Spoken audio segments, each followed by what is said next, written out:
오늘도 지난주에 이어서 계속하여서 우리 바나바 사역에 대해서 함께 말씀을 나누도록 하겠습니다. 간단하게 바나바 사역을 다시 한번 더 정리하면은, 이 바나바 사역은 성경에 나타난 바나바란 인물이 했던 사역에 기초하여서 저희들 교회에 적용하는 새가족 정착 프로그램입니다. 바나바가 했던 가장 중요한 일은 사도 바울을, 그러니까 그 당시 소외되었던 사도 바울을 예루살렘 제자와 예루살렘 교회에 연결시키고 소개시켜 줘서 바울이 사역을 할 수 있도록 그것을 잘 정착시켜 주신, 잘 정착한 그 바나바 사역에 기초하여서 저희들 교회에 등록해서 새가족으로 등록하신 분들이 어색하지 않게, 불편하지 않게 우리들과 함께 기쁘고 즐거운 신앙생활을 할 수 있도록 함께 힘쓰는 그런 사역입니다.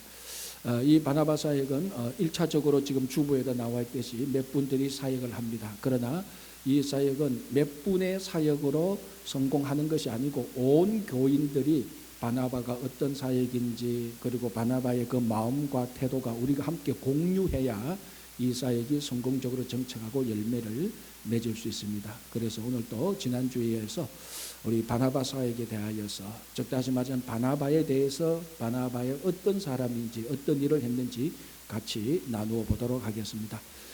자, 오늘 사도행전 4장을 보면은 바나바가 했던 사역 가운데 제일 먼저 언급하고 있는 것이 무엇인가 하면은 사도행전 4장 37절에 바나바가 자기가 가지고 있었던 밭을 다 팔아서 그 판값을 사도들의 발 앞에 내어 놓았다라고 말을 하는 것입니다. 아마 이 밭이 바나바의 출생지 구브로 키프로스 섬에 있었던 밭, 아니면은 예루살렘에 있었던 밭, 뭐 어떤 곳에 있었든지 그건 중요하지 않고 이 밭은 큰 밭입니다. 헬라어로 아고로스라는 건데, 이게 뭐 밭대기 약간 있는 것이 아니고 큰 밭인데 이것을 다 팔아서 그대로 사도들의 발 앞에 내어 놓았습니다. 교회에 내어놓은 것이죠. 왜냐하면 이것을 교회에 내어놓아서 필요한 사람들이 가져가고, 그리고 이 판값으로 구제할 수 있도록 그렇게 하기 위하여서 하나도 남김없이 그대로 교회에 내어놓았습니다. 저희 초대교회 때 보면은 바나바만 이렇게 한 것이 아니고 사도행전 2장과 4장을 보면은 다른 성도들도 자기들의 재산을 팔아서 그것을 교회에 내어놓았다라고 두 번이나 증거하고 있습니다. 이제 그 일을 행했던 실제적인 사람을 이제 바나바로 언급하고 있습니다. 그러니까 바나바는 자기의 온 재산을 완전히 주님을 위하여 교회에 내어 놓았습니다. 온전한 헌신이죠. 자, 이 바나바의 온전한 헌신을 바나바만, 그리고 초대교회 다른 성도들만 보아서는 안 되고, 바로 사도행전 4장에 나오는 바나바의 사건 바로 이어서 나오는 아나니아 부부의 사건과 함께 생각해 봐야 이게 중요한 의미가 있습니다. 사도행전 전체에서. 자, 바나바가 자기 재산을 다 팔아서 교회 앞에 내어놓은 것에 바로 이어서 아나니아와 삽비라 부부도 자기들의 재산을 팝니다. 팔아서 그 소유를 사도들의 발 앞에 내어놓습니다. 요까지는 같은데, 그런데 무엇이 더 있는가 하면 얼마를 감추게 되는 것입니다. 팔아서 얼마를 감추고 난 다음에 나머지 것을 사도들의 발 앞 교회에 내어 놓았습니다. 그러니까 온전한 헌신에 흠이 생기고 온전한 헌신이 깨어진 것이죠. 자, 아나니아와 이 삽비라 사건은 또다시 한참 구약으로 올라가서 아간을 살펴봐야 또 이게 이야기가 연결됩니다. 자, 요수아가 이스라엘 백성들을 데리고 가나안 땅에 들어갔습니다. 가나안 땅에 들어가서 제일 먼저 부딪힌 도시가 여리고입니다. 그리고 여리고성을 함락시킬 때 하나님께서 여호수아에게 이스라엘 백성들에게 했던 명령이 이것입니다. 여리고성을 이스라엘 손에 붙여줄 것이다. 그러나 여리고성에 있는 어떤 물건도 누구도 하나도 손대지 말고 다 태워서 하나님께 드리라. 그건 하나님 것이다 라고 명령을 했습니다.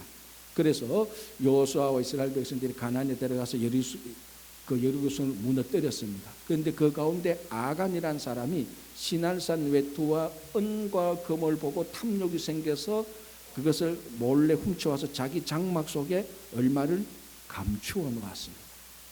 자, 여기서 참 특이한 것은 헬라어 성경을 보면은 구약도 헬라어로 번역한 성경이 있습니다. 그 헬라어 성경을 보면은, 그리고 우리 신약 헬라어 성경을 보면은 아나니아와 삽비라가 얼마를 감추었다라고 말하는 것에 감추었다는 말과 아간이 장막 속에 감추었다는 말을 단어를 똑같은 단어를 쓰고 있습니다.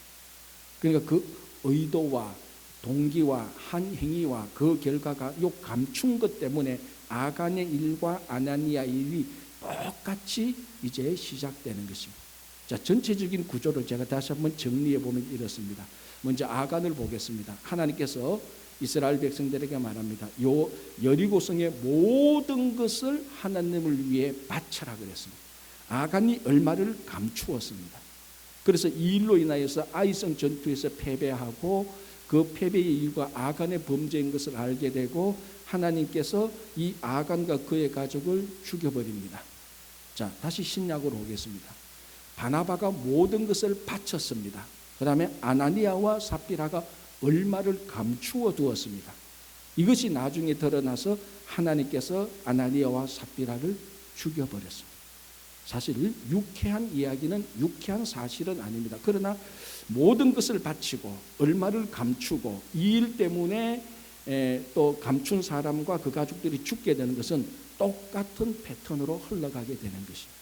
자, 여기서 한 가지 우리가 살펴봐야 될 것은 아간이나 아나니아와 삽비라 부부가 얼마를 감추었을 때 온전한 헌신을 하지 않고 앞에서 말했던 여리고성의 모든 것을 하나님께 바쳐라, 바나바가 모든 것을 바치던 그 헌신이 깨어질 때 아간의 범죄로 인해서 이스라엘 백성 공동체 전체가 위기에 빠지게 됩니다. 아이성 전투에서 패배하게 되는 거죠. 그리고 그 다음에 어떻게 전투를 해야 될까? 두려움과 염려 속에 이스라엘 공동체 전체가, 즉 아간의 범죄, 아간이 헌신을 깨뜨리는 아간의 범죄로 인하여서 얼마를 감춘 범죄로 인해서 이스라엘 백성들 공동체가 위험에 빠지게 됩니다. 똑같이 아나니아와 삽비라가 얼마를 감추어서 온전한 헌신을 깨뜨려 버렸을 때 그 당시 막 시작한 초대교회가 막 부흥하고 막 성장하려고 했던 초대교회가 휘청거려 버립니다. 그래서 하나님께서 아나니아와 삽비라를 죽이고 아간과 그의 가족을 죽였을 때 다시 이스라엘 백성 공동체는 회복되어서 가나안 땅을 계속해서 점령하기 시작합니다. 하나님께서 아나니아와 삽비라를 죽임으로 말미암아 그 자리에서 다시 초대교회가 다시 힘을 얻고 다시 부흥하기 시작합니다. 똑같은 패턴입니다. 자, 이 가운데서 우리가 바나바의 헌신을 봐야 되는 것입니다. 이 가운데 한중간에 아간의 범죄와 아나니아와 삽비라 이 헌신을 깨뜨린, 전후좌우로 헌신을 깨뜨린 이 한중간에 바나바의 온전한 헌신이 있습니다. 이렇게 아간과 아나니아 삽비라를 볼 때 뭘 알 수 있는가 하면 첫 번째, 온전한 헌신이 이루어질 때 공동체는 다시 세워집니다. 반대로 이 헌신이 깨어질 때 그 공동체는 다시 흔들리기 시작합니다. 그러나 헌신을 깨뜨리는 것을 하나님께서 헌신을 깨뜨리는 사람을 하나님께서 깨뜨려버리는 말미암아 하나님의 공동체를 다시 회복시켜 줍니다. 그래서 이스라엘 백성들 공동체가 다시 회복되고 교회가 다시 회복되게 되는 것입니다. 그 중간에 이 바나바의 헌신입니다. 바나바의 헌신은 공동체를 다시 세우는 중요한 일의 핵심이 되는 것입니다. 자, 우리가 지난주에 제가 우리 바나바를 보면서 이런 이야기를 했습니다. 예루살렘 교회와 예루살렘 사도들이 바나바를 온전히 인정했습니다. 정말 이 바나바는 위로의 아들이다. 바나바가 가는 곳마다 위로가 일어난다고 해서 바나바를, 원래 요셉인데 이 사람을 바나바 위로자 또는 위로의 아들이라고 칭했습니다. 그런데 안디옥이라는 곳에서 예수 믿는 사람들이 폭발적으로 막 나타나기 시작합니다. 그런데 지도자가 없어서 예루살렘 교회와 사도들이 고민하다가 가장 훌륭한 지도자, 안디옥 교회의 성도들을 가장 잘 양육할 가장 좋은 지도자로 바나바를 인정하고 바나바를 안디옥으로 보냈습니다. 근데 바나바가 안디옥에 가보니까 자기 혼자 살기 어렵겠거든요. 그래서 어떻게 합니까? 안디옥에 가서 다소에 있는 바울을 데리고 옵니다. 자, 여기서 안디옥에서 다소까지가 거리가 100마일입니다. 뭐 요즘 같으면 운전하면 한 2시간 만에 싹 갔다가 갔다 뭐 왕복 한 3시간 반 정도면 왔다 갔다 할 수 있습니다. 왕복 200마일 정도 되니까. 근데 그 당시 안디옥에서 다소까지는 그 운행 수단은 그냥 걸어가는 것밖에 없습니다. 여러분 100마일을 누가 쉽게 걸어가겠습니까? 그 참 고민이 되는 겁니다. 아니 꼭 바울이어야 되는가? 뭐 다른 사람 100마일까지 갔다 오면 왕복 200마일인데 그 일이 참 쉽지는 않습니다. 그러나 바나바는 이미 자기 온 재산을 하나님께 헌신했던 사람입니다.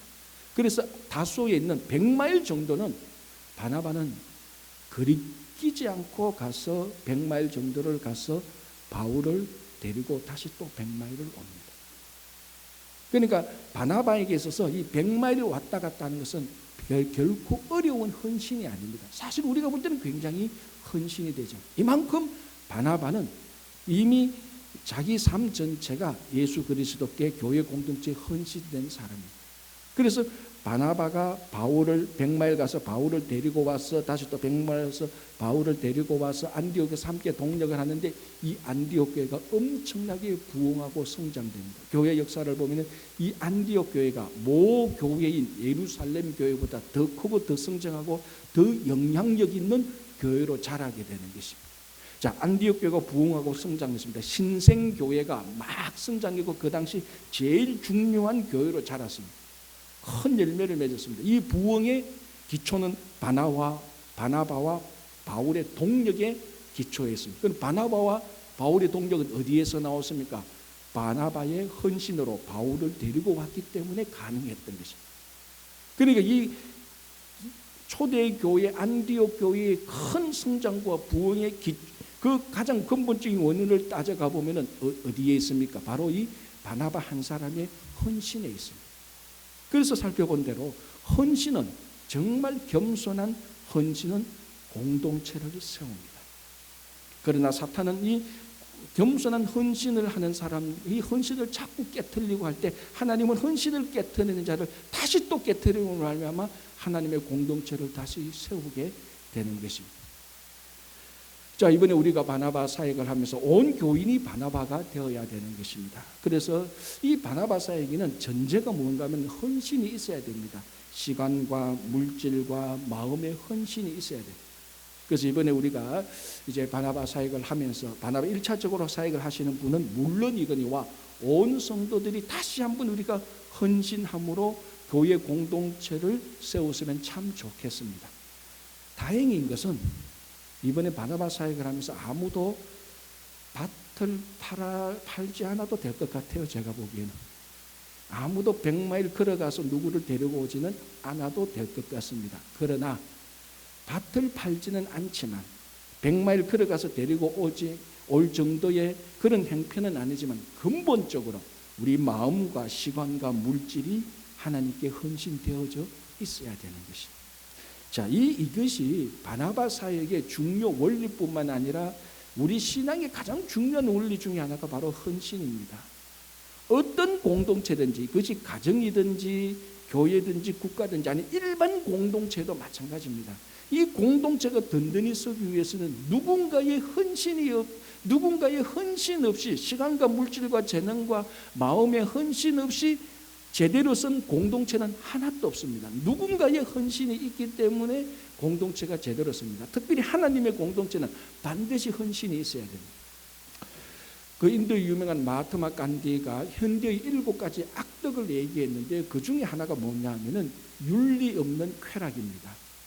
그러니까 쾌락을 즐기되 윤리가 없이 쾌락을 즐기면 그건 진짜 인간의 악덕이라고 말을 합니다. 예를 들자면은 윤리, 즉 도덕이나 양심, 윤리 없이 쾌락을 즐기면요 다 소돔과 고모라처럼 됩니다. 그럼 망하게 되는 거죠. 자, 이것이 한 가지 악덕인데 또 마하트마 간디가 말했던 악덕이 뭐냐 하면요 헌신 없는 종교라고 말을 했습니다. 아니 헌신 없는 종교가 이 윤리 없는 쾌락만큼 나쁜 악덕인가 좀 의심이 들 수 있습니다. 사실 많은 성도들이 많은 종교인들이 헌신 없는 종교 생활을 많이 하고 있습니다. 그러면 윤리 없는 쾌락처럼 소돔과 고모라가 되는 그것처럼 헌신 없는 종교가 그만큼 나쁜 것인가라고 질문을 할 수 있는데 그만큼 나쁜 것이 맞습니다. 헌신 없는 종교는요 전부 다 클럽하우스가 되고 자기들끼리 좋아 모이는, 그냥 모이는 나이트 같은 이런 것밖에 안 되는 것입니다. 헌신이 없는 종교는 그냥 자기가 모이고 싶으면 모이고, 기분 좋으면 모이고, 기분 나쁘면 안 모이고, 추우면 안 가고, 몸 불편하면 안 가고, 이것이 헌신 없는 종교의 모습입니다. 그럼 헌신 없는 종교가 되면은 교회 공동체는 더 이상 교회 공동체가 아니고, 제가 방금 말씀드린 것처럼 어느 한 마을 도시에 있는 클럽하우스에 불과한 겁니다. 하나님의 집을 헌신을 빼버리면 그냥 클럽하우스처럼 만들어버리게 되는 이런 악한 일을 저지르게 되는 것입니다. 그래서 이 헌신이라는 것은 하나님의 공동체를 세우는데 반드시 있어야 되는, 이 헌신이 있을 때 공동체가 서게 되는 것입니다. 그래서 이번에 우리가 온 교인들이 바나바사에게 동참하면, 그런 마음을 가지며 바나바를 닮아가면서 헌신을 할 때 정말 이 친구 교회가, 그리고 성도 한 사람 한 사람이 잘 세워지기를 간절히 바랍니다. 자, 또 하나 우리가 사도행전 11장을 보면은 바나바에 대해서 무엇이라고 말을 하는가 하면, 바나바는 착한 사람이다 이렇게 말합니다. 자, 우리 누가 착하다 못됐다 이 말은 참 많이 듣기도 하고 많이 쓰기도 합니다. 자, 여러분 생각에 착하다라는 말 들었을 때 어떤 생각, 어떤 이미지가 떠오릅니까? 우리 한국 사람이 착하다라 말할 때는 걔 참 말 잘 듣는다, 얌전하다, 말썽 일으키지 않는다, 이런 생각이 듭니다. 그래서 또 좀 청년들이 누구 착하다라고 말하는 그 안에는 어떤 이미지가 있는가 하면, 좀 사람은 반듯한데 좀 재미없어, 좀 보링해, 그 사람 뭐 그래 뭐 나쁜 짓은 안 해. 그리고 어른들이 말할 때 누구누구 참 착하지, 그런데 사람이 착하면 못해? 능력이 없잖아. 뭔가 모르게 우리 한국에서 언제부턴가 모르게 사람이 착하다고 말할 때는 그게 한 사람이 가지고 있는 가장 아름다운 성품을 지향하는 것이 되어야 되는데, 언젠가 모르게 우리가 이 사회생활을 하면서 착하다고 말할 때 그 착한 것을 재미없고 지겹고 좀 개성 없고 능력 없는 좀 수동적인 이런 사람을 착한 사람이라고 말을 하는 경향이 생기게 되었어요. 그런데요, 성경 전체를 통하여서 우리 많은 인물들이 나타난다. 아담으로부터 요한계시록까지 얼마나 많은 인물이 나타납니다. 그 수없이 많은 인물들 가운데 바나바에게만 착한 사람이라고 말을 합니다. 아브라함도 착한 사람이라고 말하지 않습니다. 그렇다고 해서 뭐 악한 사람이라고 말하는 것도 아니지만, 유일하게 바나바에게만 이 사람은 착하다라고 말을 합니다. 아브라함도 모세도 다윗도 엘리야도 이사야도 바울도 베드로도 착하다 말을 하지 않습니다. 바나바만 착하다고 말해요. 자, 그렇다면 우리가 어떻게 해서 바나바를 보고 착하다라고 말을 하는지 우리 좀 살펴볼 이유가 생기지 않습니까? 자, 성경에서 우리 하나님의 성품들이 참 많이 나타납니다. 그런데 여러분 성경을 창세기부터 가만히 보면은 하나님의 성품 가운데 제일 먼저 하나님의 성품이 나타나는 하나님의 성품이 무엇이겠습니까? 그렇죠. 지금 제가 착한 것에 대해서 말하고 있는데, 착하다는 것은 선한 것이죠. 바로 하나님의 선함, 착한 게 성경에 제일 먼저 나타납니다. 그게 어디에 나타나는가 하면요, 창세기 1장 4절에 나타납니다. 태초에 하나님이 천지를 창조하시고 처음에 빛이 있으라 하시며 빛을 창조하셨습니다. 그리고 빛이 하나님이 보시기에 좋았다라고 말합니다. 이 좋았다란 말, 영어로 굿입니다. 히브리어는 토브인데요. 바나바는 착한 사람이라고 말할 때, 이 착한 사람 말할 때 굿, 이거하고 똑같은 단어입니다. 그럼 착하다, 선하다 같은 의미입니다. 그런데 하나님께서 빛을 보시고 어둠을 물리치고 혼돈의 세계에 질서를 잡고 이렇게 하는 빛을 보시고 그게 하나님의 성품하고 딱 일치되었습니다. 그때 하나님께서 하십니다. 착하다라고 말했습니다. It is good, 영어로 good, tov. 이게 바로 하나님의 성품입니다. 그래서 성경에서 제일 먼저 언급되는, 제일 먼저 드러난 하나님의 성품은 선한 것, good. 다시 말하면, 다른 말로 하면 똑같은 말인데 다르게 표현하면 그게 바로 착한 것입니다. 하나님의 성품의 첫 번째는 착한 겁니다. 선한 겁니다. 여러분 시편을 한번 읽어보십시오. 하나님에 대해서 뭐라고 말합니까? 대표적 시편 106편 1절, 여호와께 감사하라. 그는 선하시며 그 인자심이 영원합니다. 이 표현이 시편에 많이 나옵니다. 우리는 그냥 이것을 그냥 찬양 억구로 송영 억구로 읽고 넘어가는데 한번 멈추어서 생각해 보십시오. 여호와께 감사하라 또는 여호와께 찬양하라. 그는 선하시며 첫 번째 나오는 말이 선하다라는 말. 이건 하나님의 성품이에요. 하나님의 저 10번째, 20번째 성품이 아니고 하나님의 첫 번째 성품이 선하다. 그게 바나바는 선하다. 바나바는 착한 사람이라고 말할 때 바나바라고 말하는 이 사람의 인품입니다. 결코 선한 것은 무시되거나 착한 것을 보링하거나 재미없는 게 아닙니다. 이 선한 것은 하나님의 가장 중요한 성품입니다. 그리고 성경을 보면은 선한 것, 착한 것에 나올 때는 항상 그 다음에는 액션, 행동이 따라옵니다. 너는 선을 행하라.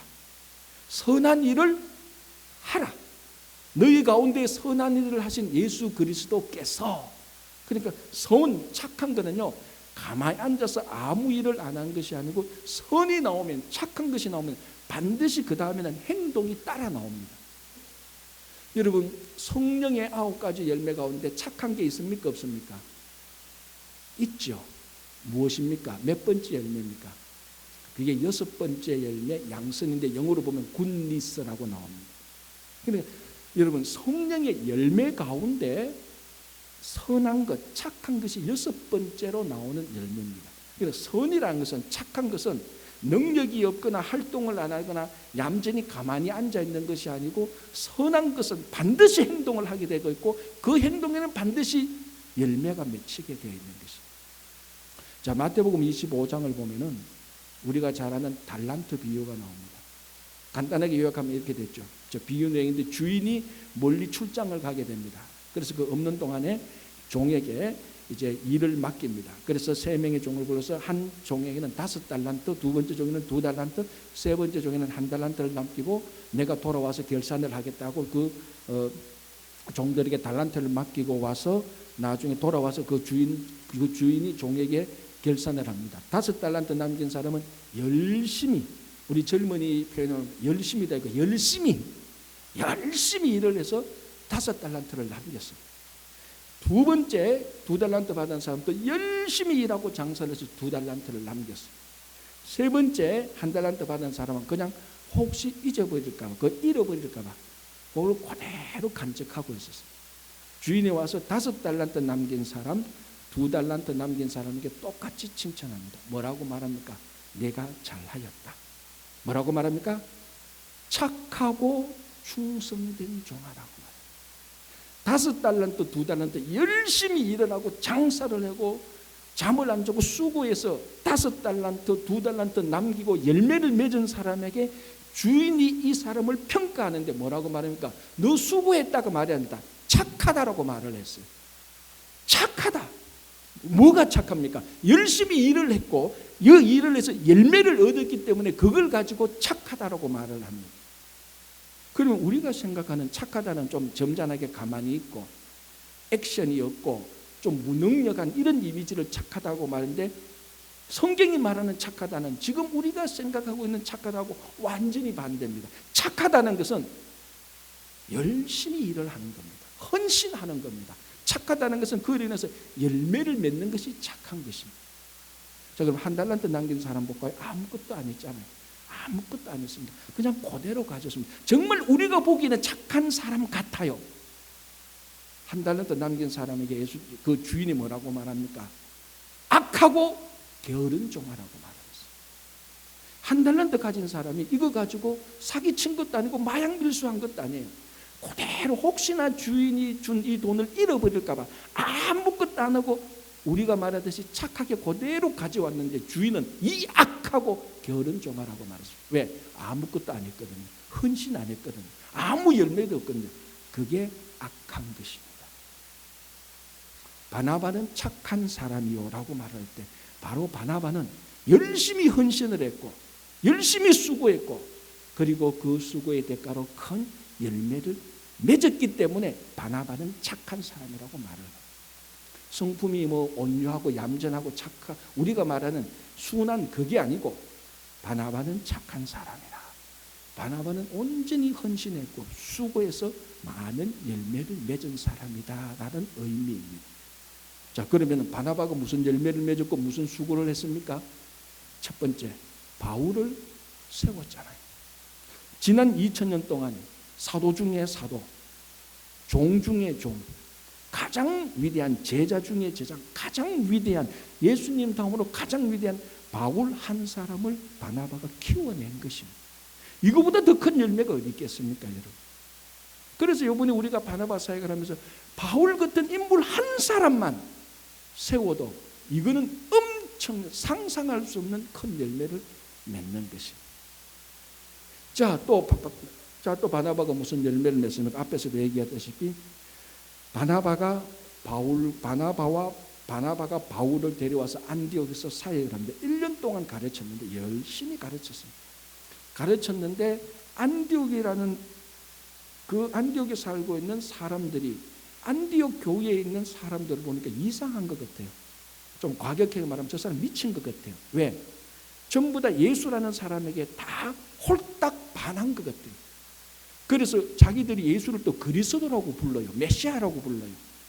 그래서 안디옥에 있는 사람들이 안디옥 교회에 있는 사람들을 보니까 저 사람들은 예수를 그리스도라고 말하는데 하는 말이나 행동이나 모든 것 보면 그리스도에게 속해 있는 사람 같아요. 그래서 뭐라고 말합니까? 저 사람들은 그리스도인이다. 크리스찬이라고 이런 이제 그 안디옥 교회 교인들을 부르는 호칭이 생기기 시작합니다. 그래서 그 사람들이 크리스찬이 되고 그리스도인이 된, 우리가 오늘 말하는 크리스찬의 원조가 거기서부터 나오는 겁니다.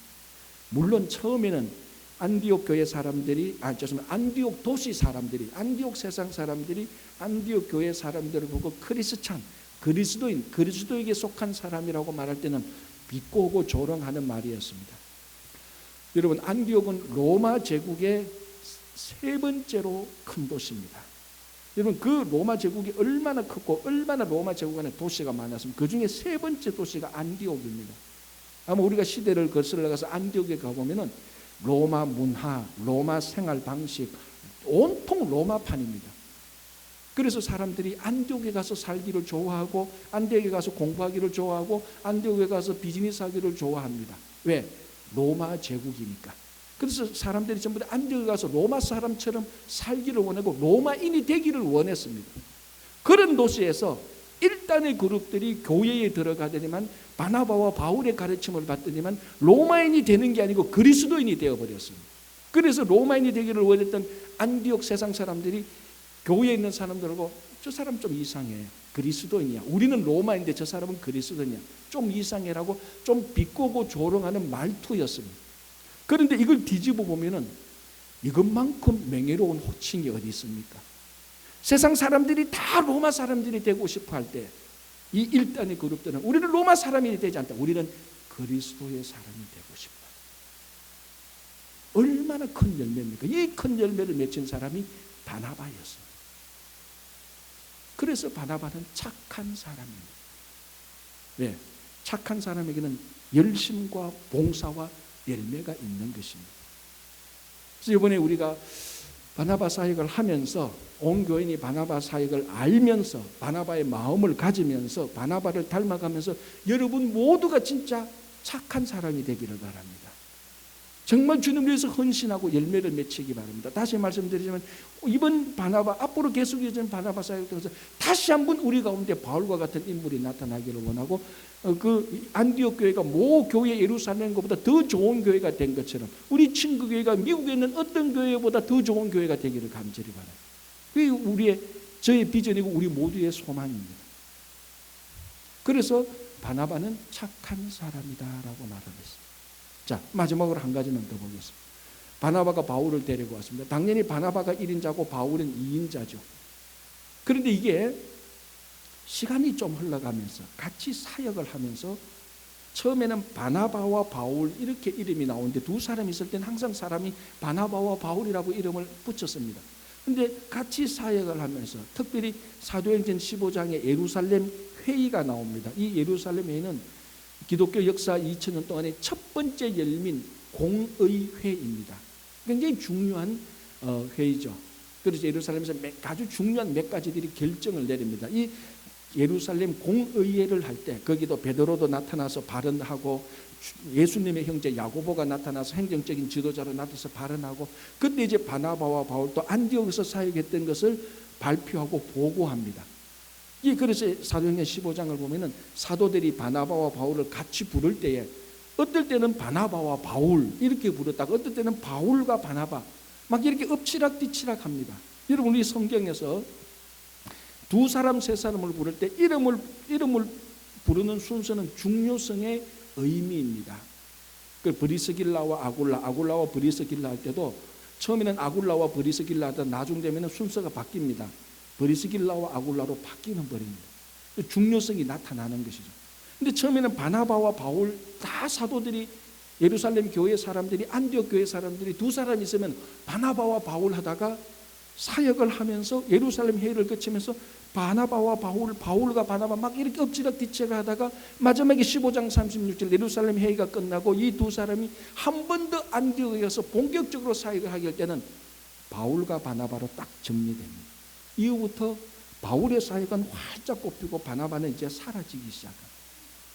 정리하면은 1인자 바나바가 바울을 세우면서 바울의 사역을 도와주면서 바울이 1인자가 되고 자기는 2인자가 되고. 여러분, 이게 우리 한국 사람들한테 참 견뎌내기 어려운 거예요. 내가 새 가족을 데려왔는데 새 가족이 교회에서 내보다 더 인기가 좋아. 그때부터 어떤 일이 생깁니까? 가끔 내가 데리고 온 새 가족이지만 걔는 흠이 많아. 내가 그 사람 잘 아는데 너 몰라서 그렇지. 걔가 옛날에 이런 일을 했어. 자기가 데리고 가놓고 자기가 흠집을 내. 왜? 그 사람이 1인자가 되고 내가 2인자가 되는. 이게 일반 사회, 특별히 정치 사회에서는요, 자기 밑에 있는 사람이 1인자 되는 것은 견딜 수 없습니다. 바로 처단합니다. 근데 이런 일들이 교회에서도 일어날 때 참 안타깝죠. 그런데 바나바는 자기가 데리고 온 바울이 엎치락돼서 바울이 1인자가 되고 난 다음에 바울이 2인자가 됩니다. 그 이후에 이 일로 인하여서 바나바가 바울을 시기하거나 모함하거나 질투하는 일은 전혀 없습니다. 바로 이게 바나바 사역의 결정판입니다. 내가 세우고 내가 도와줬던 사람이 1인자가 되고 내가 2인자가 되는 요 상황, 이게 최고의 바나바 사역의 모습입니다. 바나바 사역을 열심히, 아직 내가 1인자고 이 사람이 2인자면은 아직 완성된 바나바 사역이 아닙니다. 내가 이 사람을 도와주고 이 사람을 세워주고 이 사람을 사역하도록 기도해주고 사람들한테 안내고 서로 친겨주는데 이 사람이 내보다 사역을 더 잘해. 그게 바나바 사역의 결정판입니다. 우리가 세우는 사람이 1인자가 되고 나는 2인자가 되는 거예요. 한 번은 세례 요한의 제자 하나가 허겁지겁 세례 요한에게 달려왔습니다. 선생님이 세례 준 그 사람 있잖아요. 그 사람이 지금 저기서 세례를 막 주고 있어요. 그런데 모든 사람이 다 그 사람한테 갔어요.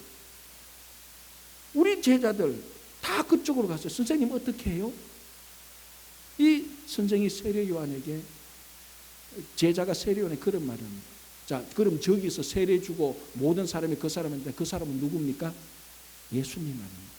세례 요한이 예수님에게 세례를 주었습니다. 세례 요한에게 세례를 받은 예수님이 세례를 주고 사역을 하는데 모든 사람이 예수님에게 다가오고 심지어 세례 요한의 제자까지도 예수님에게 가버렸습니다. 이거요, 여러분, 한국 사람은 이거 감당하지 못합니다. 좀 우스운 얘기 좀 할까요? 옆에 교회 안에 세우는데 여러분들이 다 그거에 가면 제가 견디겠습니까? 내가 청년 때 활동했던 그 청년부 회장인데 내가 세례 주고 내가 다 했는데 다시 나게 가서 내 옆에 교회에서 목회하는데 여러분들이 다 그쪽으로 가면 내가 잘 됐네 이렇게 말을 해야 되는데 그게 되겠습니까? 그게 우리들의 모습입니다. 그 얘기를 듣고 세례 요한이 뭐라고 말합니까? 요한복음 3장 20절에 그 얘기를 다 듣고 세례 요한이 생각하고 이 말 저 말 하다가 마지막으로 결론을 내립니다. 뭐라고 말합니까? 그는 흥하여야 하겠고 나는 쇠하여야 하리라. 여러분, 여기서 세례 요한이 얼마나 위대한 인물인가가 나타나는 것입니다. 여러분,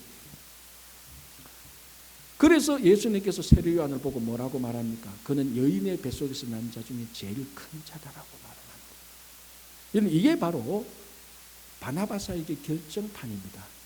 그는 흥하여야 하겠고 나는 쇠하여야 하겠고, 내가 섬기고 있는 새 가족은 흥하여야 하고 나는 뒤로 물러가야 되겠다. 이게 바나바사에게 결정판입니다.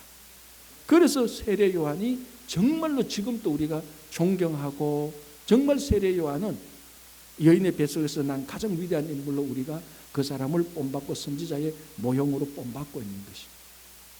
여러분, 우리가 바나바 사역을 하면서 우리가 섬기는 사람이 정말 나보다 훨씬 더 많이, 훨씬 더 좋은 신앙으로 할 때까지 우리는 섬겨야 되는 거예요.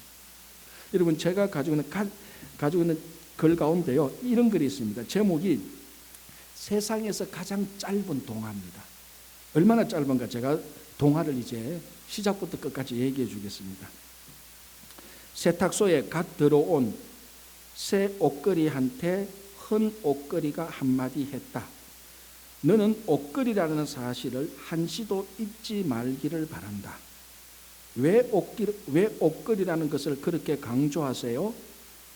잠깐씩 입혀지는 옷이 자기 인양 교만해지는 옷걸이들을 그동안 많이 보았기 때문이지. 끝. 세상에서 제일 짧은 동화입니다. 우리 이민 1세대 가운데 세탁업을 하시는 분이 많습니다. 뭐 안 해도 가면은 옷걸이에 옷을 다 걸어 놓습니다. 여러분, 옷걸이가 있는 이유가 뭡니까? 옷을 걸어 놓으려고 옷걸이가 있습니다. 근데 옷걸이가 때로는 오판을 합니다.